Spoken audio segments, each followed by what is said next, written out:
out on the highway, throw myself a ride. Been too long in New York City, my mind is a taking a ride. I wanna go back to Texas, the cosmic cowgirls play. I wanna have some fun in a good old Texas way. Down in Groovin's paradise, Groovin's paradise, Groovin's paradise. Groovin's paradise. Groovin's paradise. Come on in, folks. Make yourself at home. Hey everybody, it's Christmas in July. Yeah, it's that time of year again. It's RSD 2 drops happening on July 17th, which is not this coming Saturday, but next Saturday. We're going to be doing it like we've done it before, making appointments, letting people in groups of 5 or 10, and just trying to keep it as safe and socially distanced as we can. We will start taking reservations on Wednesday, July 14th around noon. You can either message us on our Facebook or Instagram pages, or call us at the store. Don't message us on here if you want a spot, because I don't get any notifications when you guys comment on the videos, so I might miss it. So to be safe, send us a note on Instagram or Facebook, or call us at the store. And of course, if you want to like or subscribe to the video here on YouTube, please do. So let's start, man. There's some good stuff this time. We've only gotten about half of it in. So we're going to be doing another one of these next week when the rest of it gets here. I'm looking forward to getting a lot of that stuff. But we'll go over what we've got in, and we've got some really cool stuff. We'll start out with, honestly, one of the coolest things. Why can't we be friends? Why can't we be friends? Look at this. Look how cool this is. This is the War from 1971 to 1976, I think. It's their first 5 records. War, All Day Music, World is a Ghetto, Deliver the World, and Why Can't We Be Friends? Now, if you know anything about 70s soul, R&B, Latin music, whatever, War is one of the absolute best bands of that era. They crossed every genre. They were hugely popular. These 5 records are by far their best records, and 2 of them are among the best records of that whole era, and that's The World is a Ghetto and Why Can't We Be Friends. Absolutely stunning examples of a mix of R&B, rock, Latin music, funk. It's just incredible stuff. Great songwriting, great grooves, lots of fun, and great artwork on this. They really did a good job on this box set.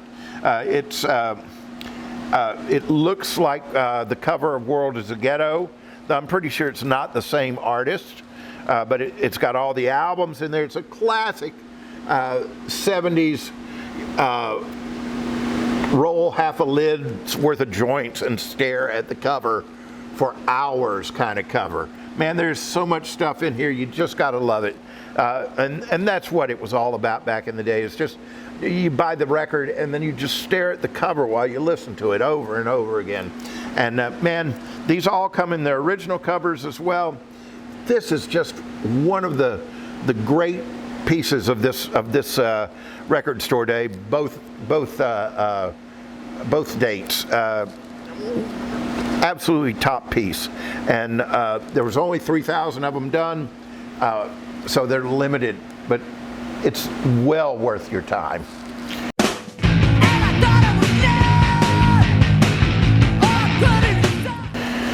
All right, moving on. Here's a kind of going in the opposite direction. Here's the Beastie Boys, Aglio e Olio. This is I think maybe this has been out on vinyl. It might have come out on vinyl when it was first issued, but it hasn't.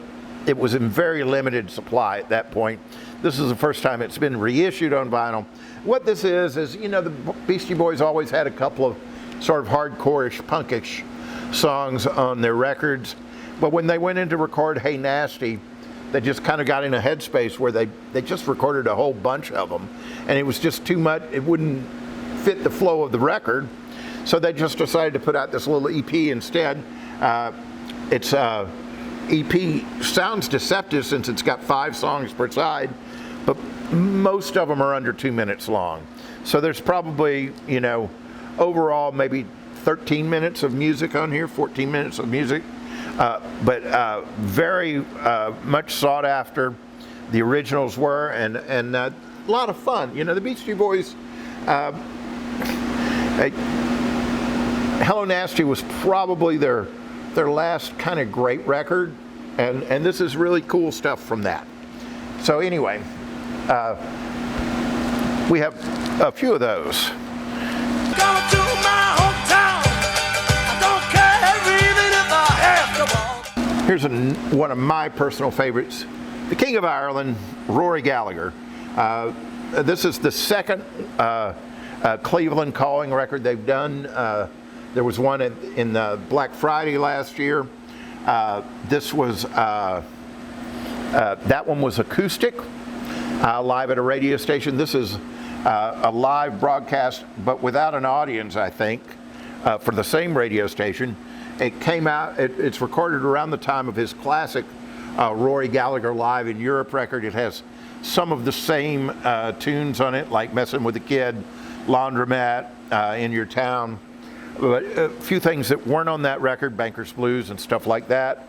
And man, Rory is just one of the very best guitar players of the 20th century. He was you know, just a terrific rock and blues guitar player, an incredibly energetic performer, charismatic, well loved in his native Ireland, appreciated by the people who know over here. And his brother Donal has done a great job of reissuing, finding stuff in the vaults to come out and putting it out through their website and on Record Store Day.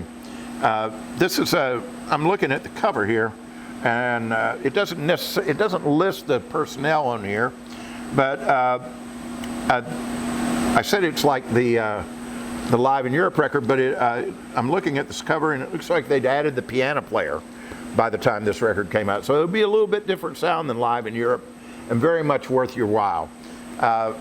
Great record, great cover. Gotta love the guy, man. Rory Gallagher.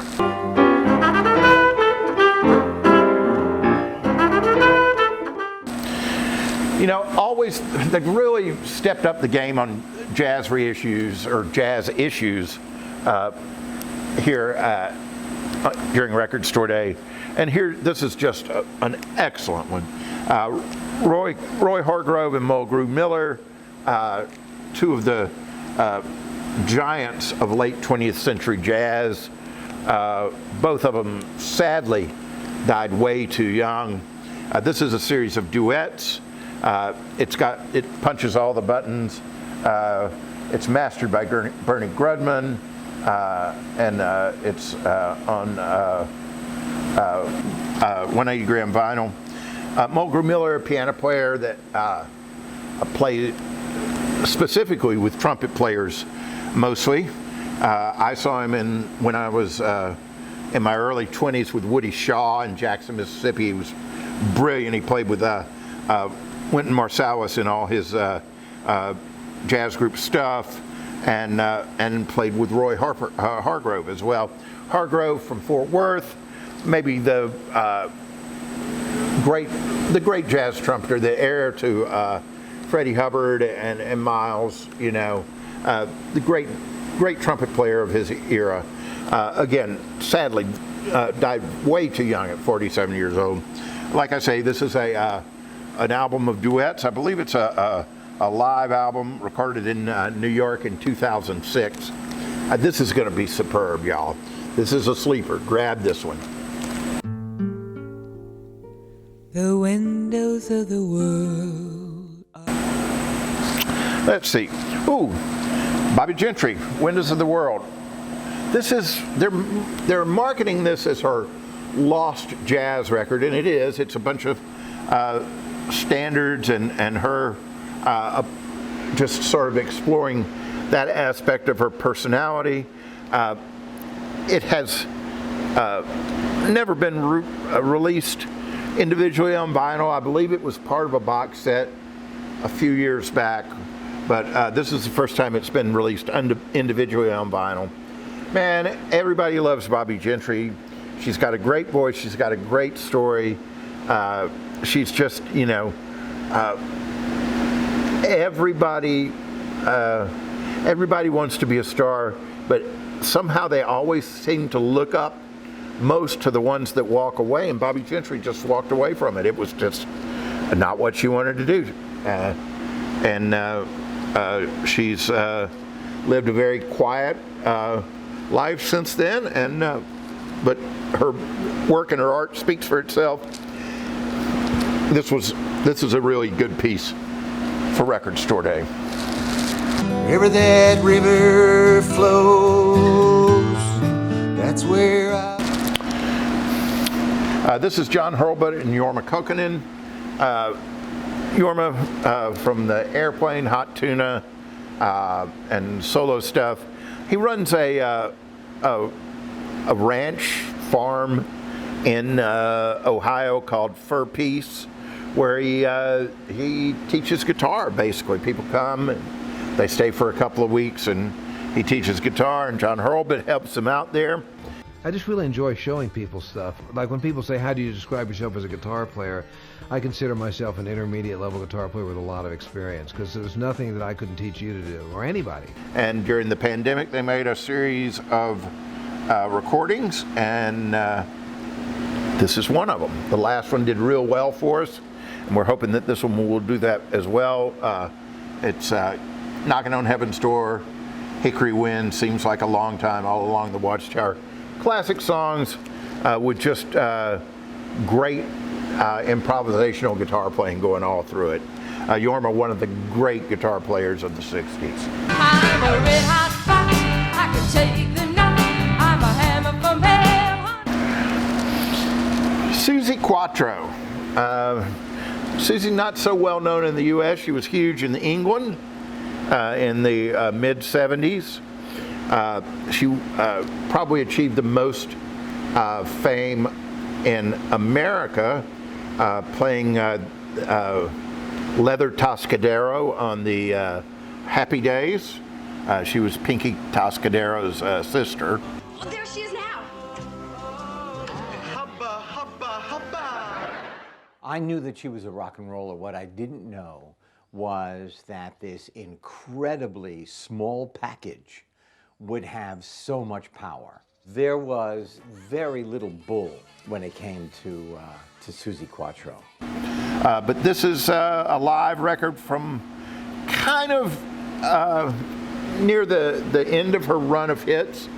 She had a hit after this record with a song called "Stumbling In" that was a little less rock and roll than this. This is all her most rockin' stuff. Can the Can, Devilgate Drive, Glycerin Queen. She does a really cool version of the Cockney Rebel song "Make Me Smile." Suzi's very underrepresented in America. Her records are hard to get. She was at one point, probably one of the biggest stars in England at the time. She was American. She's from Michigan, but she just never crossed over here. In fact, her only hit over here, like I say, was "Stumbling In," which is a very atypical song, and likely provoked by her appearances on Happy Days. It's hit. That's why it became a hit. But anyway, live record, it's gonna rock. All up the country, baby, don't you wanna go? Glad to see this coming out. This is Canned Heat Living the Blues. Canned Heat, probably one of the best blues bands of that era. They mixed LSD and dirt pretty well, and came up with a real hippie-fied, lysergic take on the blues that's among the best out there. This contains their big hit, Going Up the Country. It's got Walking By Myself, the Jimmy Rogers song, and it also has, it's a double record. Side 3 and 4 are the Refried Boogie. It's about almost 40 minutes of them just stretching out and doing their thing. They got a lot of grief from it at the time, but surprise, surprise, surprise, time has validated them, and all of the snarky rock critics that were lambasting them for their hippiness are now silenced, because they've become one of the cool bands of that era, and this is one of the great records to have by them. And you know, Canned Heat records, man, people listen to them. Refried Boogie didn't get played until late in the night, with a lot of drinking and a lot of whatever going on, and I never see those records in very good shape.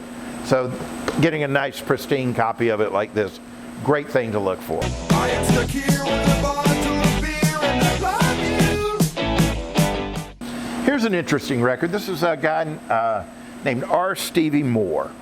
I used to see ads for this guy in the back of Cream magazine when I was a kid. He was selling his records mail order at a time when nobody did that. He's probably one of the very first of what we've come to call the outside artists, like Jad Fair or Daniel Johnston. There's a guy from the late 70s named Gary something, I can't remember his name. But anyway, R. Stevie Moore, interesting story. His dad, Bob Moore, was the first call bass player in Nashville, session bass player. If you heard a country record that was recorded between 1960 and 1985, 88, this guy's dad was playing bass on it. And these records are they're just really weird. And if you like that sort of outside stuff, it's an anthology of his stuff where they've sort of picked and chosen the best stuff. Comes with a little essay in it, and oh yeah, it's the curated collection. That's the big word. Curate is the big word these days. But anyway, this thing was curated, I guess, by somebody that knew what they were doing, because it looks really cool. I've heard some of his stuff. It's out there. It's not crazy out there. It's not unlistenable, and it's worth dipping a toe in if that's your thing. If you like Jad Fair, if you like Daniel Johnston, you're gonna like that. Still if I'm richer than even to the poor, telling anyone no matter anymore. Oh man, never name your band Slightly Stoopid. That's just not a good idea. This is a live record. It's 4 records. Very cool. And it's got it's Slightly Stoopid is sort of a Sublime type band, I guess, with a little bit more solid reggae leanings. And it's got Bob Weir and Carl Denson, Don Carlos for that reggae credibility. It's got the Nevilles on it, Ivan and Ian, father and son, and they joined the band for Sissy Strut. I mean, a lot of people like Slightly Stoopid. This is a really cool sort of comprehensive collection of some of their stuff with some cool guys sitting in, and you know, it's not something you're going to see very often. It's a big, bulky record, live record. It's recorded about 10 years ago when Weir was in much better shape. Look out, mama, there's a white boat coming up the river. This is the Beat Farmers, Glad and Greasy. This is a 6-song live EP, but it's almost as long as an LP. Beat Farmers were I guess you'd call them a cowpunk kind of band, but that's not really fair. They were they were from California. I guess the closest band you could compare them to would be the Blasters, but they had a little bit more Ramones in them than the Blasters did. They had a guy named Buddy Blue, who was their front man, a really charismatic guy. The drummer was a guy named Country Dick Montana, who was just a crazy guy. He wound up dying of a heart attack on stage singing Kenny Rogers' Lucille, which, you know, if you're going to go, that's as good a way to go as any. I saw him once with Dave Alvin and John Doe. They had a band called the Pleasure Barons, and he's ostensibly a drummer, but on that tour, they had a bar set up on stage, and he was just mixing drinks for everybody, and he'd come out and sing a song every third or fourth song. So that gives you an idea of the sort of vibe behind the band. Man, this record kicks off with an absolutely searing version of Neil Young's Powderfinger, and it's got some of their best original tunes on it. They were just a rocking band. They really got overlooked in that era, and a couple of the guys are dead now, so they're sort of they're getting that buzz, you know. And this band and Jason and the Scorchers are going to be the band that people rediscover in 5 or 10 years and realize, wow, those bands were incredibly cool, and everybody just missed it.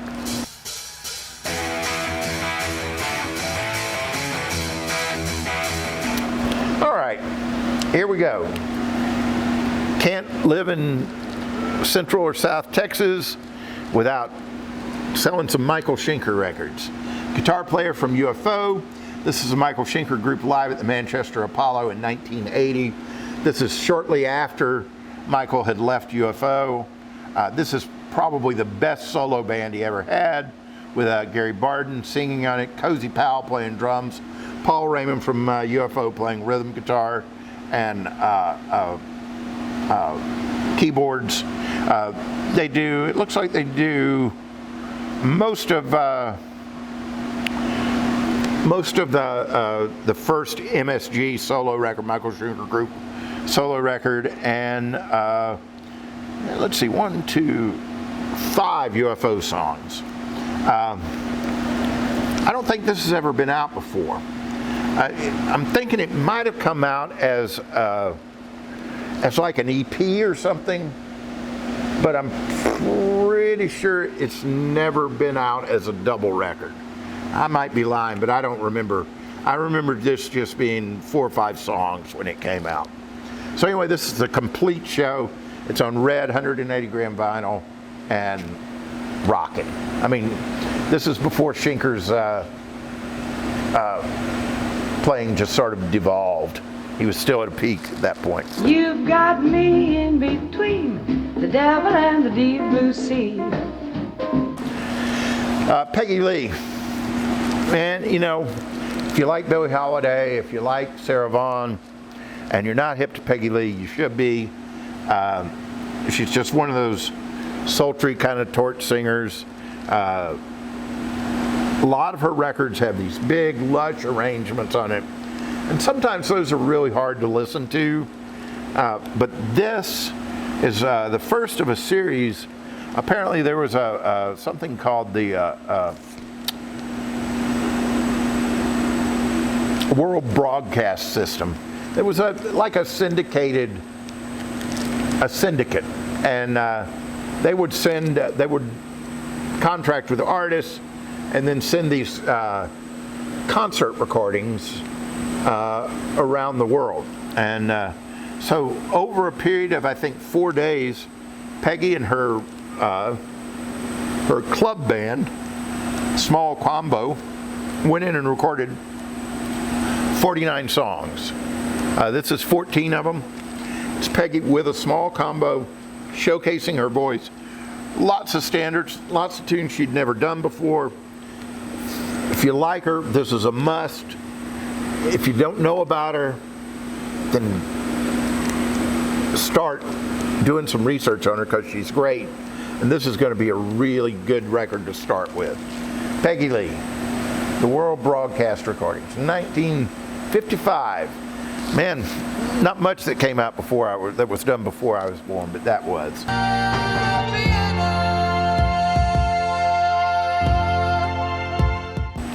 All right, speaking of feeling old, here's the 40th anniversary issue of Ultravox Vienna. A great record. Ultravox had done 3 records with their founding guy, John Fox, a very sort of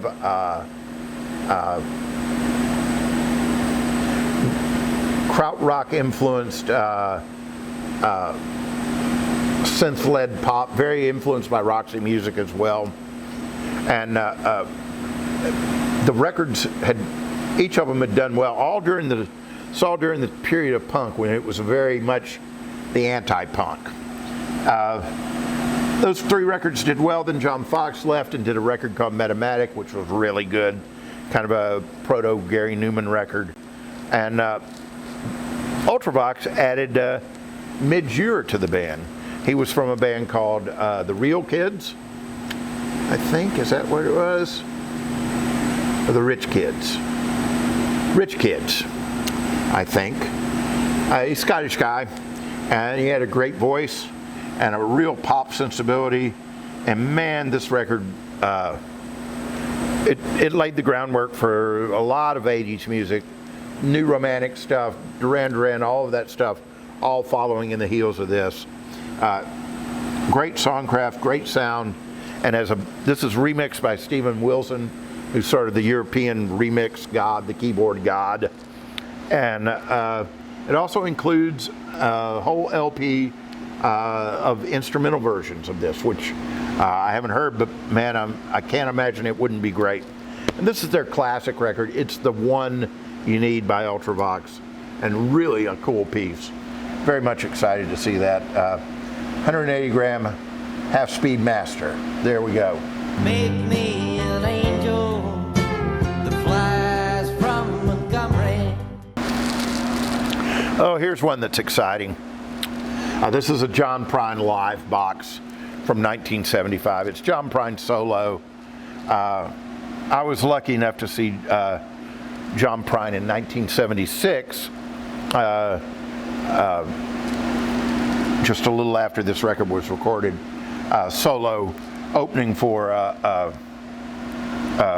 this was in December of 75, and I saw him in May of 76, 2 days after I turned 18. And it was him and Randy Newman, and I just can't think of a better concert, really. It's 2 of the great American songwriters, singer-songwriters at their absolute peak there in the mid-70s. With nothing but them and a single instrument in their songs. That's what this is. It's John Prine, his guitar, and his absolutely overwhelming personality. Man, it's 4 records. It basically has the entire catalog on here, performed live, with a few songs that never got recorded or hadn't been recorded yet, like Living in the Future, the song that didn't come out until 1980, is on here. Man, Steve Goodman, his old buddy, who wound up producing Bruised Orange, which would be anybody else's greatest record if they hadn't already recorded the self-titled John Prine record. Man, you just can't go wrong with this, I don't think. John Prine at his absolute peak of his powers, doing all his greatest songs by himself. How can you lose? So swiftly the sun sets in the sky. You rise up and say. Getting to the end here, we just got a couple more things to go over. I don't normally do 12 inches, but I did a couple this time because they're sort of special. One is this 12-inch of Jokerman and I, by Dylan. You know, I just can't really resist any Dylan stuff.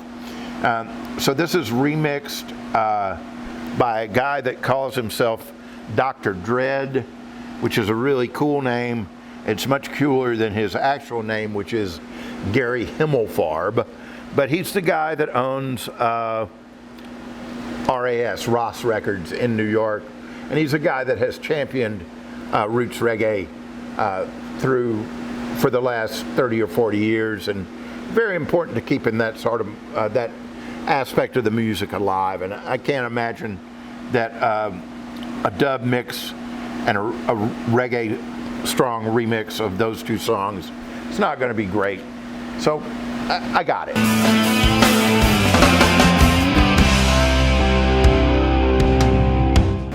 And the other one is this Pearl Jam record that's Alive, the 12-inch of Alive.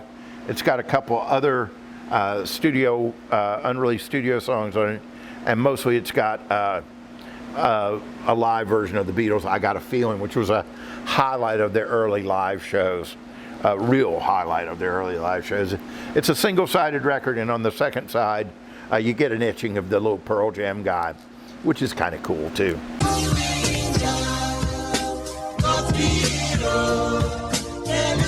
All right, we're almost wrapped up here. Just got a couple more things to look at. This is Royce to 5'9". This is his last record. It's just never been out on vinyl before. He hangs out with Eminem. He hangs out with DJ Premier. He's in groups with both of them. Premier's on this record. I don't think Eminem is. But anyway, he's part of that whole Detroit thing. Like I say, this is the latest record, and it's never been out on vinyl. So you can get it now on vinyl for Record Store Day. I can't sell my mama short on loving me. I guess that's why she left. This is kind of really cool. This is Johnny Paycheck Uncovered is what it's called. And this is basically a series of 8 songs that Paycheck recorded while he was playing bass in George Jones' band in an effort to get his own solo recording contract. And I haven't heard these, but supposedly it's all there. You know, Paycheck, there's a lot of argument as to which came first as far as the way they sing and phrase. They call it phrasing on the vowels. It's like if you say, if you want to say, well, she was laying there, but if you're George Jones or Johnny Paycheck, you go, she was laying there. George didn't do that until Johnny was in his band. And so there is a great argument that that Johnny originated the style, or did George originate the style, or is it somebody that neither one of them has acknowledged that originated the style? Whatever, it became one of the dominant styles in country music, and easily identifies both Paycheck and Jones, and it's all here on this record. And you know, Johnny Paycheck is finally getting the respect that he deserves, and you know, and this is going to sound disrespectful, but it avoided him for years because, I mean, the guy kind of looks like Yosemite Sam. He's a little guy with a big hat on, and he's just kind of take this job and shove it, and it's just kind of got this dang it rabbit kind of vibe to it. But man, when you listen to those Little Darling records, and they're amazing, his 60s stuff. And then you listen to the 70s stuff and you understand, well, you know, some of this is kind of bullshit, but most of it's pretty good. And the guy was just he was a hellion, and he was his own worst enemy. But he was really, really good, just like so many of the great country guys. So if you like Paycheck, if you've been dipping your toe in Paycheck, this is a must-have.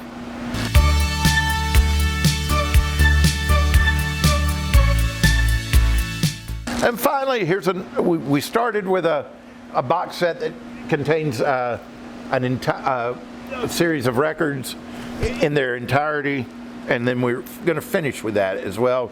This is the every Gorilla solo record or studio record up to this point. You know, I don't really have to tell anybody about the Gorillas. I don't think Damon Albarn's band.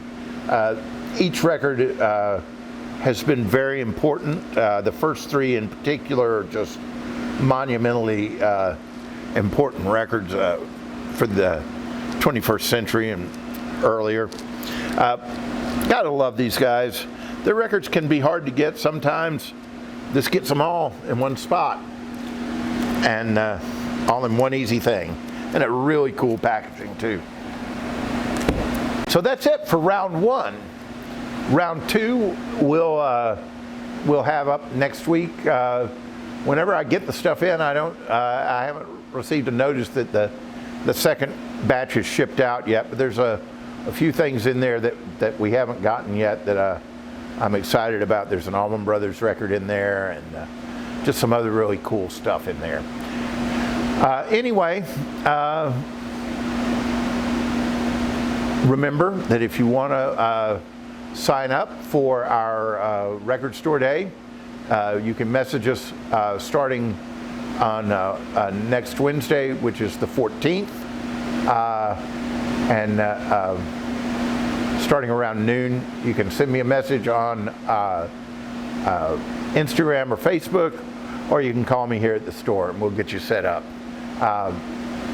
Starting at 10 o'clock next Saturday. See you next week. Thanks to Will the Wonder Boy for all his help here. And thank you guys for tuning in. Like and subscribe at the end of the video, as they all say. And we'll talk to you next week. Thanks for checking in.